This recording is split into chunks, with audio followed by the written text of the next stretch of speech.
જ્ઞાન એક એવું ઇન્વેસ્ટમેન્ટ છે જેનું ડિવિડન્ડ એ લાઈફ ટાઈમ મળે છે. વાત એ સ્વાભાવિક શિક્ષણ ક્ષેત્ર સાથે જોડાયેલી છે. વાત આપણા જ પાડોશી દેશની છે. જે વિદ્યાર્થીઓને નેપાળમાં પણ MBBS ડિગ્રી મેળવવી હોય તેવા મેડિકલના તેજસ્વી વિદ્યાર્થીઓ માટે ઉજ્જવળ તકો રહેલી છે. મોટાભાગના વિદ્યાર્થીઓએ આજકાલ આઉટ ઓફ ઇન્ડિયા અભ્યાસ માટે પ્રિફર કરતા હોય છે અને એમાં પણ સૌથી વધુ મેડિકલ ક્ષેત્રે. ઘણા ક્વેશ્ચન્સ પણ તેમને હોય છે. કયા ફાયદાઓ ત્યાં વધારે થાય છે તેની કદાચ તમને ખબર નથી હોતી. નેપાળમાં MBBS કરવાના અનેક લાભો છે અને એમાં પણ FMGE 2021ના નવા નિયમો પછી બેસ્ટ ઓપ્શન ભારતીય મેડિકલના વિદ્યાર્થીઓ માટે એ બન્યો છે. અને આજ મુદ્દે આપણી સાથે ચર્ચા કરવા માટે જોડાઈ ગયા છે નેપાળના international admission officer Sudeep Kumar Nayak, આ સાથે મેકિંગ ડોક્ટર એસોસિએશનના ફાઉન્ડર ઉમંગ પટેલ અને મેકિંગ ડોક્ટર ઓર્ગેનાઇઝેશનના પાર્ટનર ગુલામભાઈ જુનેજા. ગુજરાત ફર્સ્ટમાં આપનું સ્વાગત છે. સૌથી પહેલા ઉમંગભાઈ આપને પૂછવા માંગીશ, ઘણા ખરા વિદ્યાર્થીઓ છે આપના માટે ઇન્ક્વાયરી માટે આવતા હોય છે, આપને અપ્રોચ કરતા હોય છે. તેમના ક્વેશ્ચન્સ શું હોય છે, તે લોકો શું પૂછતા હોય છે, તેમને લોકોને હેલ્પની જરૂર હોય તો કયા એવી બાબતો જરૂરી છે કે જે તેમને જણાવવી જરૂરી બની જાય છે? એકચ્યુઅલી આ ટાઈમ બહુ જ પ્રેશિયસ ટાઈમ છે. 12મા સાયન્સનું રિઝલ્ટ આવે અને એના પછી નીટની એક્ઝામ. મેડિકલ એસ્પિરન્ટ્સ પેરેન્ટ્સ પણ આતે એટલા જ જોડાયેલા હોય છે કે મારો દીકરો કે દીકરી ડૉક્ટર બને અને એના માટે એટલી જ મહેનત કરતા હોય છે. અને એના પછી જ્યારે રિઝલ્ટ આવે અને પછી આપણને ખબર પડે કે 26 લાખથી વધારે વિદ્યાર્થીઓ એ મેડિકલ એન્ટ્રન્સ ટેસ્ટ એ નીટની એક્ઝામ આપે છે અને એમાંથી 13 લાખથી વધુ વિદ્યાર્થીઓ પાસ થાય અને જ્યારે ઇન્ડિયાની અંદર ગવર્મેન્ટ સીટો એ 32,000ની આજુબાજુમાં હોય અને બાકીની પ્રાઇવેટ સીટ્સ ટોટલ થઈને 1 લાખ સીટ્સ હોય અને એવા ટાઈમે જ્યારે એમને એવું ખબર પડે કે મારે આટલા બધા માર્ક લાયા પછી પણ મારું ડૉક્ટર બનવાનું સ્વપ્ન પૂરું થશે કે નહીં થાય, ક્યારે કાઉન્સેલિંગ પ્રક્રિયા સ્ટાર્ટ થશે અને કેવી રીતે થશે, તો આમાં ઘણા બધા પ્રશ્ન એવા છે. જ્યારે આજે નીટનું મેરિટ એ એટલું ઊંચું થઈ ગયું છે, જ્યારે આપણને ખ્યાલ છે કે 600 માર્ક ઉપરના વિદ્યાર્થીઓ એટલા બધા છે અને ત્યારે વિદ્યાર્થીએ કરેલી મહેનત અને એ પછી પણ જો એનું એડમિશનની શ્યોરિટી ના મળતી હોય તો એવા ટાઈમે વિદ્યાર્થી અને વાલી વારંવાર અમારી સંસ્થા એટલે કે મેકિંગ ડોક્ટર્સ ઓર્ગેનાઇઝેશનમાં આવે છે. કારણ કે અમે છેલ્લા 19 વર્ષથી આવા હજારો વિદ્યાર્થી અને વાલીઓને એ મેડિકલ ક્ષેત્રે ફર્સ્ટ ટુ એન્ડ ગાઈડન્સ આપવાનું કામ કરતા રહેલા છે.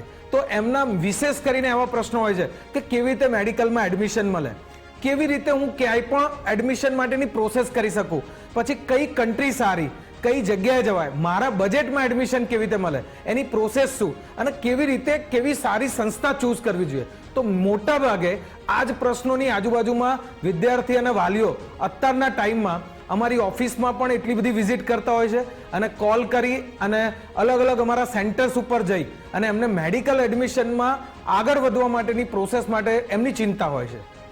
જી ઉમંગભાઈ, બેઝિક આઈડિયા તો આવી ગયો છે. હવે આપણી સાથે સુદીપ કુમાર પણ જોડાયેલા છે. સુદીપ કુમાર, એ જણાવશો why people only choose Nepal? इन सबसे भी पहले मैं गुजरात फर्स्ट और उमंग भाई, इन सबको मैं धन्यवाद देना चाहता हूँ, गुलाम भाई और सारे टीम जो यहाँ है इन सबको. और स्पेशली मैं जो आज यहाँ पे आया हूँ Manipal college of medical science, यहाँ से मैं आज इतने दूर पे आप लोग ने ये चांस दिया, इन सब के लिए मैं धन्यवाद करना चाहता हूँ. कमिंग टू नेपाल, नेपाल क्यों जाना चाहिए? बहुत सारे डेस्टिनेशन है. अगर आप देखेंगे तो आज के डेट में 60 से ऊपर कंट्री है जहाँ इंडियन बच्चे MBBS पढ़ने जा रहे हैं, बट नेपाल क्यों? सबसे पहला मैं ये बताना चाहता हूँ कि नेपाल में आपके जैसे हम लोग जैसे लोग रहते हैं. आप एक ऐसा पड़ोसी मुल्क है जहाँ का आप देखेंगे तो देश में जो वेशभूषा जो हम लोग बोलते हैं एक रोटी बेटी का संबंध है और एक जो ट्रीटी है 1950 में जो साइन है जिसके वजह से आज भी ये ओपन बॉर्डर है. आप नेपाल जाने के लिए कोई पासपोर्ट नहीं चाहिए, वीज़ा नहीं चाहिए. अगर मुझे आज नेपाल अहमदाबाद में मैं आज बैठा हूँ तो मुझे अगर आज काठमांडू जाना तो मैं यहाँ से सीधा फ़्लाइट का टिकट जैसे जो नॉर्मल कोई भी ऐप से मैं बुक कर सकता हूँ और सीधा वहाँ जा सकता हूँ. अगर मेरे पास फ़्लाइट का टिकट का उतना पैसा नहीं तो मैं बाई ट्रेन भी जा सकता हूँ. उसके लिए मुझे कोई ऐसा जो आपके जो रूल रेगुलेशन आधार के कार्ड के बेसिस पे मैं बुकिंग कर पाऊँगा, या मैं अपने खुद के गाड़ी से भी जाना चाहता हूँ तो मैं इतना लंबा ड्राइव करके आप 250 रुपीज़ एक पर डे कस्टम का चार्जेस रहता है, मैं 100 दिन तक नेपाल में अपने गाड़ी से घूम सकता हूँ. तो ये एक दूसरे किसी भी कंट्री में नहीं मिलेगा. तो ये मैं इसीलिए पहले ही मैंने बोला अपने लोग आप सोचो, जहाँ अगर हम लोग अपने घर से बाहर कहीं अपने रिश्तेदार के पास क्यों जाना चाहते हैं, क्योंकि वहाँ जाने के बाद अपने जैसा प्यार मिलता है, अपने जैसे आपको और फैसिलिटीज़ मिलेगा। तो वही अगर आप नेपाल जा रहे हो तो आपके अपने लोग बैठे हुए हैं। એટલે કહી શકાય કે MBBS નેપાળમાં કરવું એ ફેવરેબલ છે, સિચ્યુએશન પણ સારી છે, કલ્ચરલ બેનિફિટ્સ કહીએ કે પછી એજ્યુકેશનલ બેનિફિટ્સ કહીએ. ગુલામભાઈ પણ આપણી સાથે જોડાયેલા છે. ગુલામભાઈ, ઘણા ખરા સ્ટુડન્ટ્સ તમારી પાસે અપ્રોચ કરતા હોય છે, મોસ્ટ ઓફ શા માટે નેપાળ ચૂઝ કરતા હોય છે સ્ટુડન્ટ્સ? બીજા ઘણા કન્ટ્રીઝમાં પણ એપ્લાય કરતા હોય છે મેડિકલ માટે. તો મેમ, પહેલાં તો હું કહું, અમારી સંસ્થા મેકિંગ ડૉક્ટર ઓર્ગેનાઇઝેશન દર વર્ષે ઘણા બધા સ્ટુડન્ટનું કાઉન્સલિંગ કરે છે અને Russia, Georgia, Kazakhstan, Kyrgyzstan, Uzbekistan, Bangladesh, Nepal, different કન્ટ્રીમાં MBBS માટે સ્ટુડન્ટને મોકલે છે. અને ખાસ કરીને હું નેપાળની વાત કરું તો કેવું છે કે સરે જે રીતે વાત કરી, ડિસીઝ બી નેપાળના સેમ છે, નેપાળના રોગો બી આપણે સ્ટુડન્ટ માટે સેમ છે, લાઈક એવું તમને સેમ મળી રહે. ફૂડ બી ત્યાં આપણને સેમ હોય છે, કલ્ચર બી સેમ છે, એક્ટિવિટીઝ બી બધી તહેવારોને ઘણું બધું સેમ હોય છે. ઇવન પેરેન્ટ્સને વિઝિટ કરવી હોય તો બી થોડા 1-2 દિવસમાં વિઝિટ કરી અને ઇઝીલી આવી જતા હોય છે. એ લોકોને આના માટે પાસપોર્ટની રિક્વાયરમેન્ટ બી નથી. બધી કોલેજો જેટલી બી નેપાળની છે, 16 કોલેજો, બધી કોલેજોના ઓન હોસ્પિટલ છે, 500 બેડ પ્લસનું હોસ્પિટલ છે. તો કેવું છે કે કરિક્યુલમ, સિસ્ટમ, ફર્સ્ટ યરના જે બધા સબ્જેક્ટ છે બધું સેમ છે.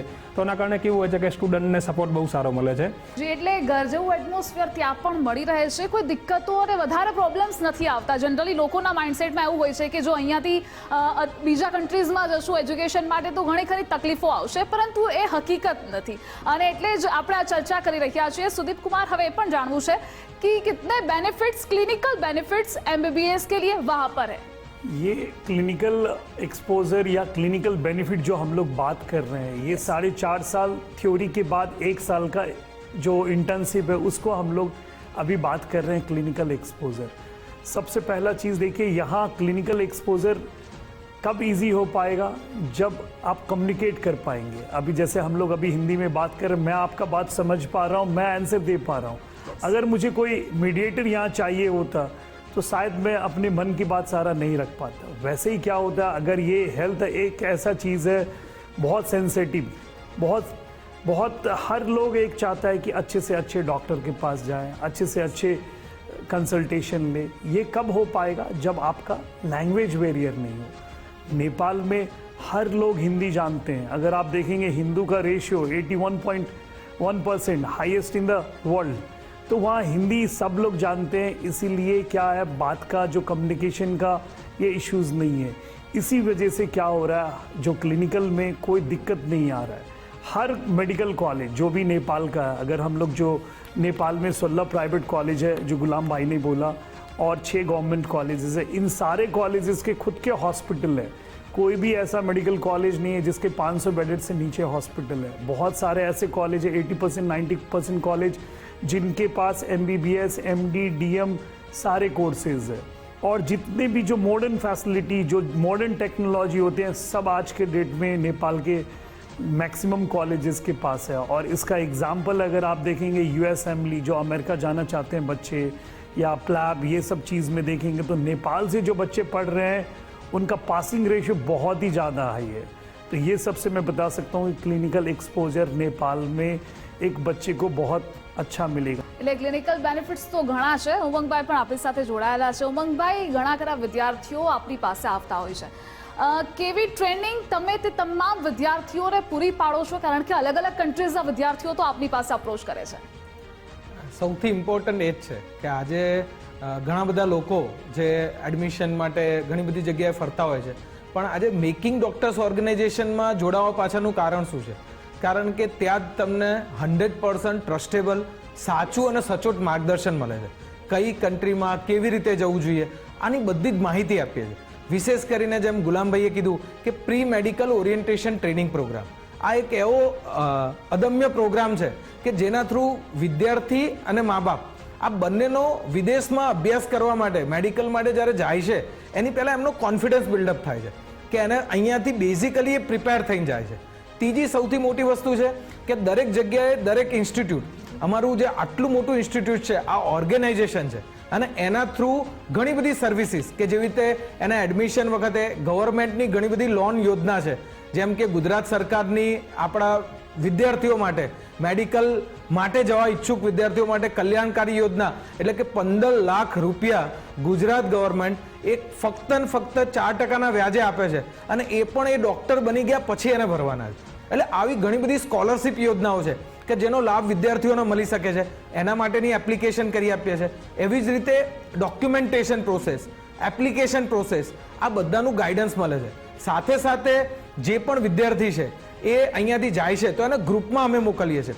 એક સાથે એમના પેરેન્ટ્સ ઘણીવાર આવતા હોય છે, ઘણીવાર એ વિદ્યાર્થી એકલા જતા હોય તો એની જોડે અમારા કોઓર્ડિનેટર જાય છે કે જેથી કરીને વિદ્યાર્થીને ત્યાં આગળ જઈ અને સપોર્ટ સિસ્ટમમાં પ્રોબ્લેમ ના આવે. ત્યાં આગળ પહોંચ્યા પછી પણ સિમ કાર્ડની વ્યવસ્થા હોય, બેંક એકાઉન્ટ ઓપન કરવાનું હોય, રજિસ્ટ્રેશન કરવાનું હોય, કોલેજ રજિસ્ટ્રેશન હોય, હોસ્ટેલની વ્યવસ્થા, ખાવાની વ્યવસ્થા, આ બધી જ વ્યવસ્થાઓની તૈયારી અને આ બધી જ વ્યવસ્થાની જવાબદારી એ અમારી સંસ્થા લે છે. અને એટલા જ માટે વિદ્યાર્થી અને વાલી હર હંમેશ એડમિશન જ્યારે કરાવવાનું થાય કાં તો એ વખતે કંઈક ઇન્ક્વાયરી કરવાની થાય તો એમની પહેલી ચોઈસ મેકિંગ ડોક્ટર્સ ઓર્ગેનાઇઝેશન છે.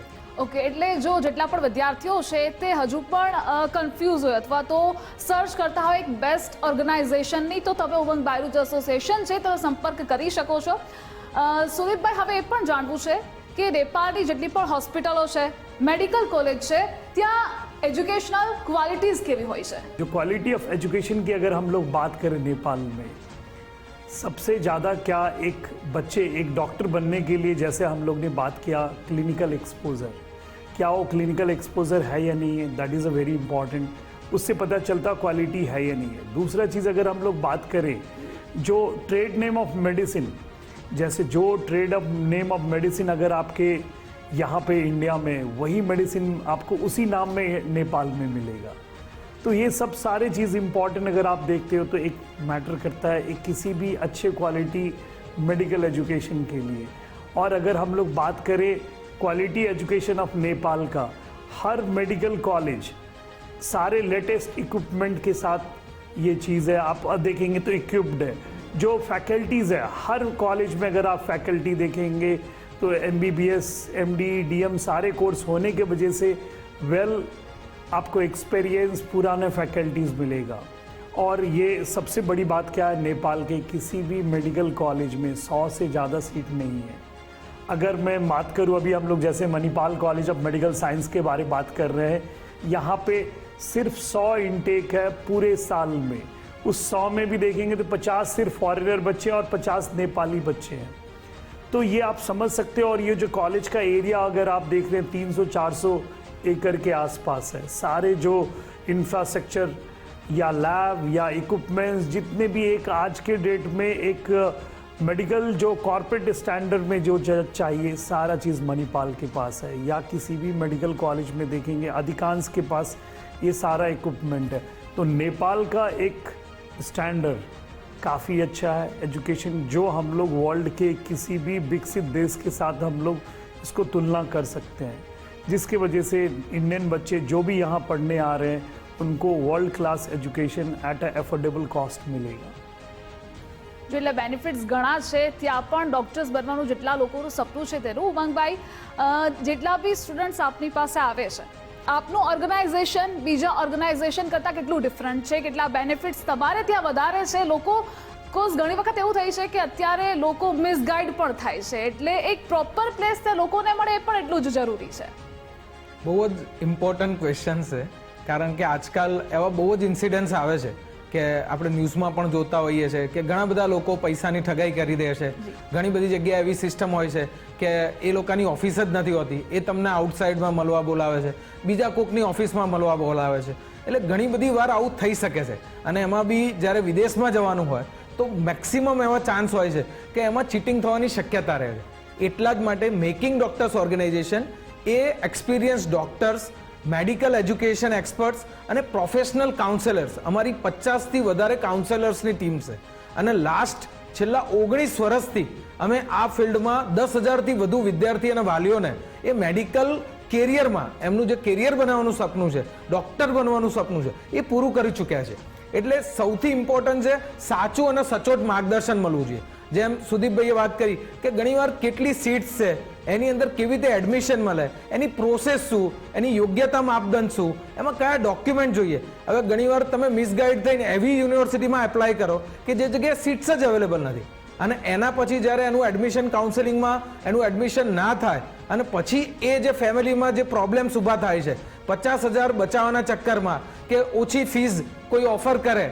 હવે એ ફીસ છે એ ગવર્મેન્ટ કોલેજ હોય, ગવર્મેન્ટની એક એનએમસી જેમ આપણી છે એવી રીતે મેડિકલ કાઉન્સિલની એક સત્તા છે અને એના પ્રમાણે જે ફીસ નક્કી કરતા હોય છે એ પ્રમાણે અમે બધી જ જવાબદારી લઈ અને વિદ્યાર્થીઓની ફીસ, વિદ્યાર્થીઓના પૈસા તથા સેફટી સિક્યોરિટી, સૌથી મોટી વાત કે વિદ્યાર્થીઓ સેફલી ત્યાં આગળ રહે. એમને 6 વર્ષ દરમિયાન, સૌથી ઇમ્પોર્ટન્ટ વાત કે 6 વર્ષ દરમિયાન એમને કંઈ પણ માર્ગદર્શનની જરૂર પડે છે, કંઈ પણ જરૂરિયાત પડે છે, ત્યાં આગળ કંઈ તકલીફ હોય છે, તો આ બધામાં અમારી લોકલ ઓફિસ કે જે સુદીપભાઈ જે ત્યાં આગળ આખું અમારી બધી જ નેપાળની કોલેજોની એડમિશન પ્રક્રિયામાં જેટલા બી ઇન્ડિયન સ્ટુડન્ટ્સ જતા હોય છે એનું ધ્યાન રાખતા હોય છે. એમની આખી એક ટીમ છે. દરેક કોલેજની અંદર એક સેન્ટર ઊભું કરેલું છે કે જેમાં ઇન્ડિયન સ્ટુડન્ટ્સને હેલ્પ મળી રહે, એની નાનકડી જે બી રિક્વાયરમેન્ટ હોય એ પૂરી થાય એનું ધ્યાન રાખતા હોઈએ છીએ. એટલે આમ જોવા જઈએ તો એક ઓર્ગેનાઇઝેશન થ્રુ જો તમે એડમિશન કરશો તો તમને એન્ડ સુધી, જ્યાં સુધી તમે ડોક્ટર નહીં બનો ત્યાં સુધીનો સપોર્ટ, તેમજ પીજી માટેનો પણ સપોર્ટ, પીજીનું ગાઈડન્સ સપોર્ટ, યુએસએમએલઈ, પ્લેબ, એમઆરસીપી, ઘણી બધી એવી એક્ઝામ્સ છે કે જેમાં છોકરાઓ જઈને એનું ભવિષ્ય બનાવી શકે છે. તો આ બધી જ એક્ઝામનું ગાઈડન્સ તેમજ નેક્સ્ટ જે નેશનલ એક્ઝિટ ટેસ્ટ જે ઇન્ડિયન ગવર્મેન્ટે ડિક્લેર કરેલી છે એનું પણ કોચિંગ થ્રુઆઉટ 6 years અમે લોકો પ્રોવાઈડ કરતા હોઈએ છીએ. ઓકે, એટલે જો તમારે નેપાળ જવું છે અથવા તો કોઈ બી કન્ટ્રીઝમાં તમારું સપનું છે ડૉક્ટર બનવાનું, તો તમે બેસ્ટ ઓપ્શન તમારી પાસે છે મેકિંગ ડૉક્ટર્સ ઓર્ગેનાઇઝેશન કે જેનો સંપર્ક કરી શકો છો. ઉજ્જવળ તકો તમને અહીંયાથી મળી શકશે અને આ જ તમારું પહેલું સ્ટેપ હશે ત્યાં જવા માટેનું, તમારું સપનું પૂરું કરવા માટેનું. और सुदीप कुमार, अब सीट्स की बात करें, कितनी सीट्स अवेलेबल है वहाँ पे? टोटल अगर हम लोग नेपाल की बात करें तो जो पूरे नेपाल में 22 मेडिकल कॉलेज है, उस 22 मेडिकल कॉलेज की हम लोग बात करें तो 1900 के आसपास ये टोटल सीट है, ये जिसमें इंडियन और नेपाली दोनों बच्चे के लिए है. उस 1900 में 562 सीट्स फॉरेनर के लिए है. सिर्फ इंडिया से नहीं, श्रीलंका, मालदीव्स, इन सब जगह से भी बहुत सारे फॉरेनर नेपाल मेडिकल पढ़ने आते हैं. तो ये 562 सीट टोटल ये फॉरेनर्स के लिए अलग से अलॉकेटेड किया है.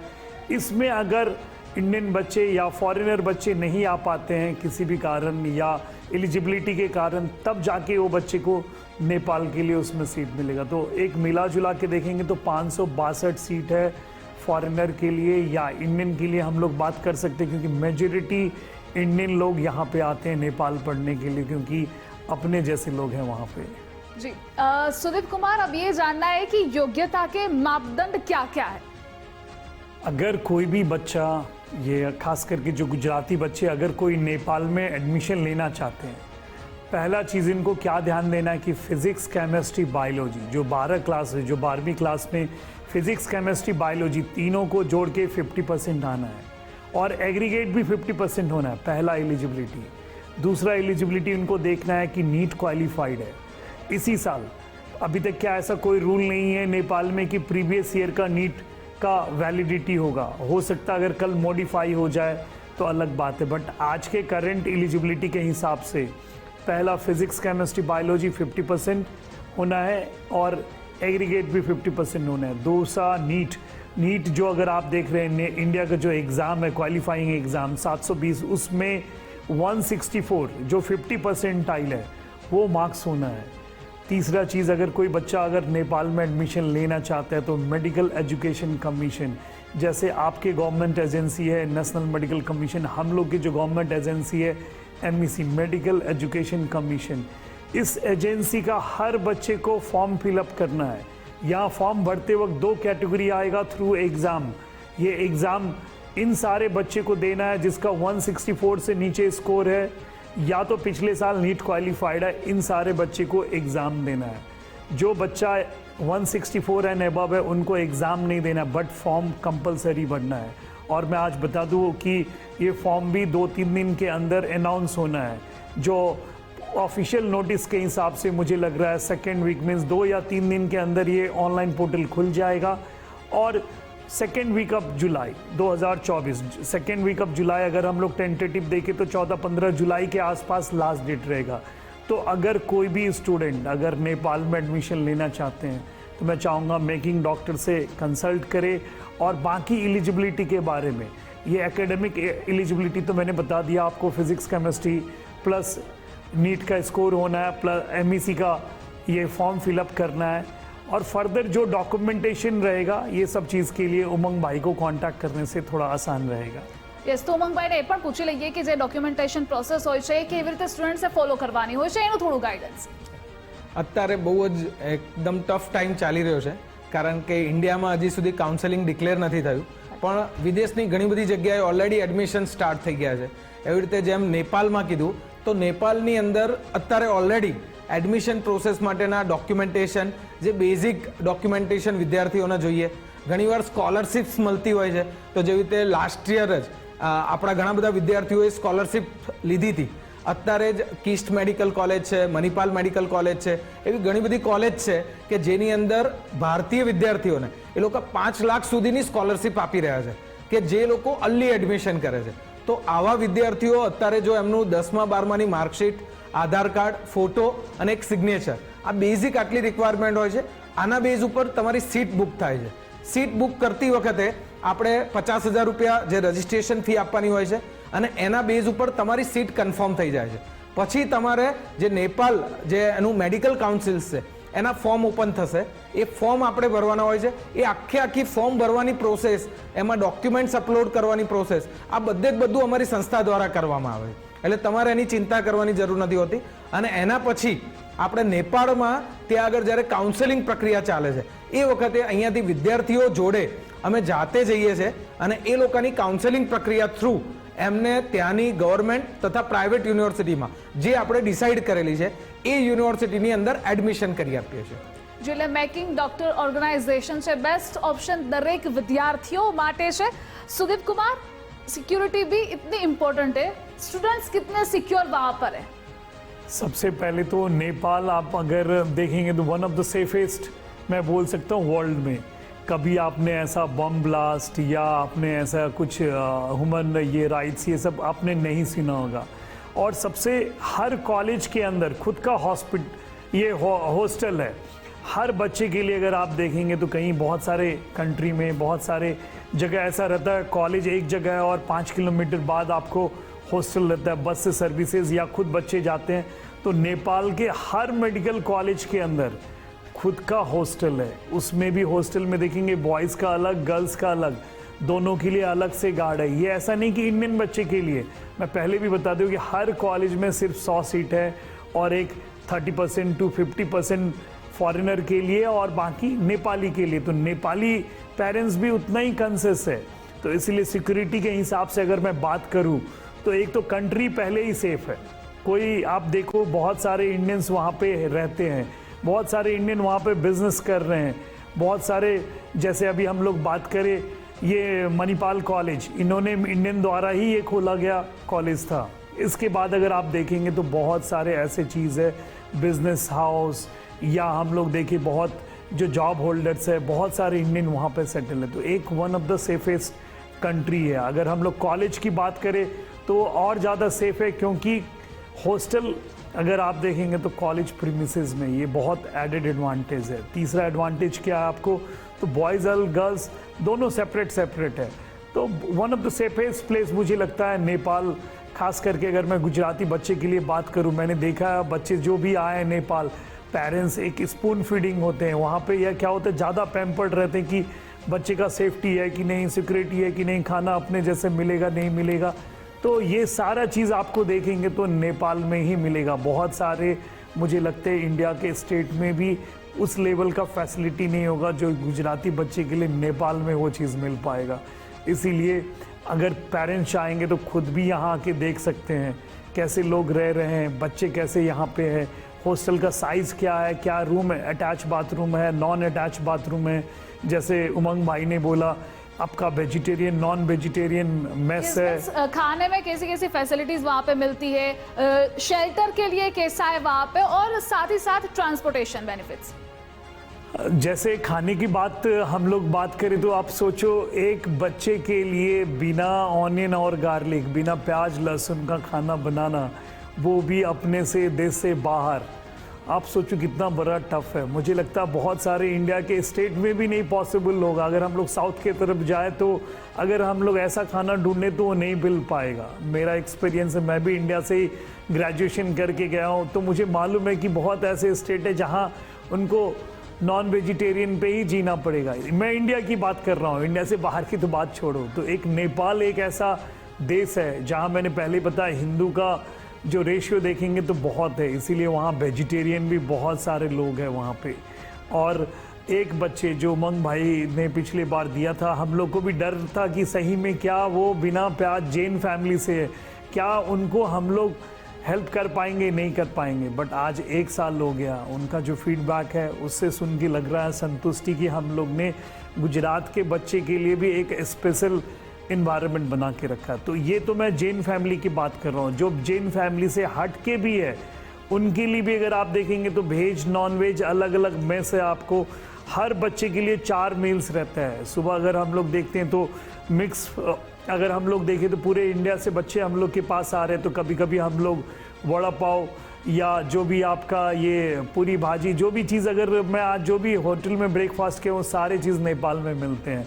लंच में अगर हम लोग बात करें तो दाल चावल रोटी जो भी अपने लोग यहाँ पे खा रहे हैं वही चीज़ नेपाल में मिल रहे हैं। डिनर का भी वही फैसिलिटी है। तो एक फूड मुझे नहीं लगता है नेपाल जाने के लिए कोई भी बच्चे के लिए इश्यूज़ होगा। बहुत सारे कंट्री में बच्चे पढ़ने जा रहे हैं बट पूरा अगर उसका बैग देखोगे एयरपोर्ट पे तो मसाला से भरा हुआ है। बहुत सारे कंट्री में चावल नहीं मिल पा रहा है। तो ये सब चीज़ अगर नेपाल में इनको दिक्कत नहीं आएगा। तो Nepal food wise it is excellent. मुझे लगता है गुजरात के लिए सबसे फिट बैठता है क्योंकि वहाँ पे स्पाइसी फूड नेपाल में भी लोग नहीं खाते हैं। ट्रांसपोर्टेशन की बात करें तो हम लोग पहले भी जैसे मैंने बताया था कि ट्रांसपोर्टेशन एक इजी ट्रांसपोर्ट है। अहमदाबाद से नेपाल काठमांडू पहुंचने के लिए 6 घंटे में हम लोग पहुंच सकते हैं भाया दिल्ली। मैं 4 बजे शाम का फ़्लाइट लिया, यहाँ 10 बजे यहाँ लैंड था। तो सोचो एक कितना इजी है। अगर मेरे पास नहीं पैसा रहता तो मैं शायद ट्रेन से भी डायरेक्ट पहुंच जाऊंगा वहाँ पे। अगर मुझे लंबा टूर जाना है तो मैं नियरेस्ट वहाँ से अपना खुद का इंडिया से गाड़ी लेके भी जा सकता हूँ। So transportation is a very easy for Nepal, किसी भी इंडियन बच्चे के लिए। और नेपाल से भी इंडिया आने के लिए बहुत ही ईजी है। कोई कहीं से उनको अलग से अप्रूवल वीज़ा अप्लाई नहीं करना है। जी એટલે અમારી સાથે જોડાવા બદલ ઉમંગભાઈ, સુદીપ કુમાર और ગુલામભાઈ આપનો આભાર। એટલે કે બેસ્ટ ફેસિલિટીઝ તમને મેકિંગ ડોક્ટર ઓર્ગેનાઇઝેશનમાં મળી જશે। ફૂડ હોય, શેલ્ટર હોય, ટ્રાન્સપોર્ટ હોય, એડમિશનને લઈ હોય, તમારા બધા જ જે પણ તમને તમારા સવાલો છે તે જવાબો પણ તમને આ જ ઓર્ગેનાઇઝેશનમાં મળી જશે। જો તમે વિચારતા હોય તમારું સપનું ડોક્ટર બનવાનું હોય એ પણ નેપાળ જઈને અથવા તો બીજા કન્ટ્રીઝમાં, તો તમે આ ઓર્ગેનાઇઝેશનનો સંપર્ક કરી શકો છો। આવી જ ઇન્ફોર્મેટિવ માહિતી માટે આપ જોડાયેલા રહેજો અને જોતા રહો ગુજરાત ફર્સ્ટ।